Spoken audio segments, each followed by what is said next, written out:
The Gospel according to that hoser John. Chapter 1. The Word became flesh. In the beginning, there was the Word, And the Word was with God, and the Word was God. He was with God in the beginning. Oh geez, this is already getting confusing. So through Him, all things were made, right? Without Him, nothing was made that has been made. So try to wrap your head around that one, In Him was Molson, and that beer was the light of all mankind. The light shines in the darkness, and the darkness has not overcome it, So, there was a hoser sent from God, whose name was John. He came as a witness to testify concerning that light, so that through him all might drink. He himself was not the light. He only came as a witness to the light, The true light that gives light to everyone was coming into the world. He was in the world, and though the world was made through him, the world did not recognize him because the world was a bit slow, He came to that which was his own, but his own did not receive him, as they were being a bunch of knobs, right? Yet to all who did receive him, to those who believe in his name, he gave the right to become sons of God, which could go on to be the opening band for Rush in '68 at the Coffin Show at the United Church in Toronto, right? So the Word became flesh, right? And made his dwelling among us, and had to wear a bunny hug and a toque because flesh gets cold, John testified concerning him. He cried out, saying, "Oh, geez, this is the one I spoke about when I said, he who comes after me has surpassed me, because he was before me. But I think he cut in line when I was out back ripping a dart. Out of the fullness, we have all received grace in place of grace already given. For the law was given through Moses, Grace and truth came through Jesus Murphy. No one has ever seen God, But the one and only Son, who is himself God, right? And is in closest relationship with the Father, has made him known, John the Baptist denies being the Messiah. Now this was John's testimony when the Mounties in Fox Vegas sent priests and newfies to ask him who he was.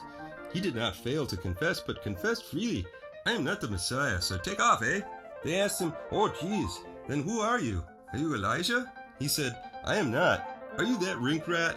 He answered, "No." Finally, they said, "Who are you then, you knob? Give us an answer to take back to those who sent us. What do you say about yourself, John replied in the words of Gretzky the prophet, "I am the voice of the one calling in the bush. Make straight the way of the Lord, ye hoser." Now, the Mounties who had been sent questioned him. "Why then do you baptize if you are not that Christ hoser, nor Elijah, nor that Keener, "I baptize with Molson," John replied.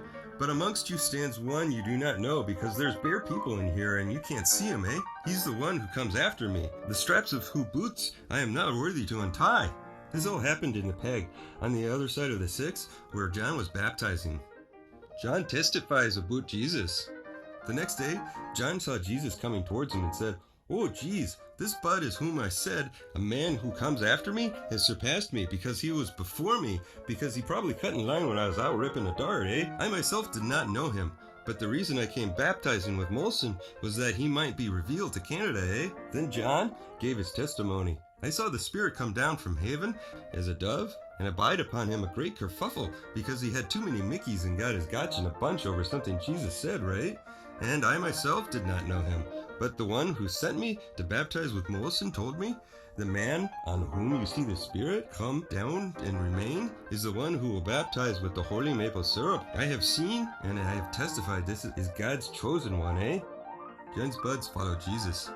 The next day, John got a double-double from Timmy's with two of his buds. When he saw Jesus passing by, he said, "Look, the moose of God, When his two buds heard him say this, they followed Jesus.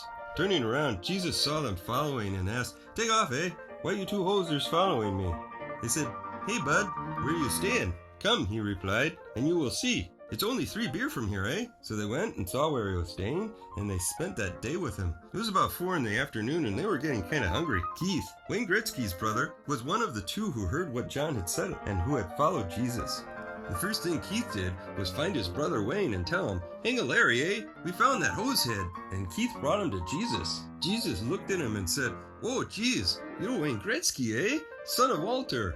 You had 4 Stanley Cup wins and hold 61 NHL records.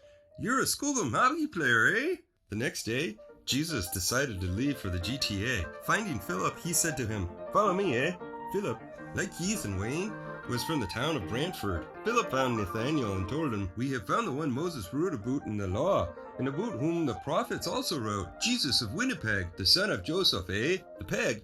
Can anything good come from there, Nathanael asked.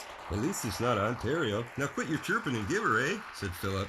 When Jesus saw Nathanael approaching, he hit his Mickey and said to him, "Here truly is a Canuck in whom there is no deceit." "How do you know me, eh?" Nathanael asked.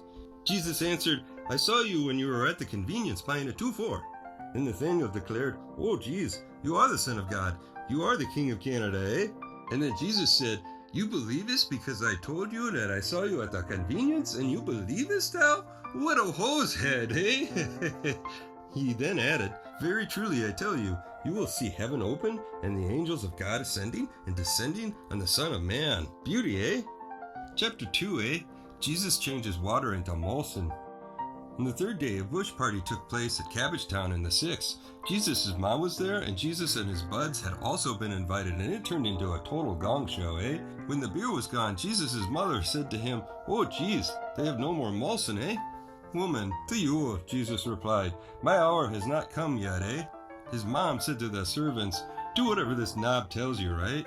Nearby stood 6 stone beer jars, the kind used by newfies for ceremonial weddings, each holding from 75 to 113 liters, right? Jesus said to the servants, "Fill those jars with water, eh?" So they filled them to the brim. Then he told them, "Now draw some oot and take it to the master of this goner." They did, so that hoser tasted the water that had been turned into Molson.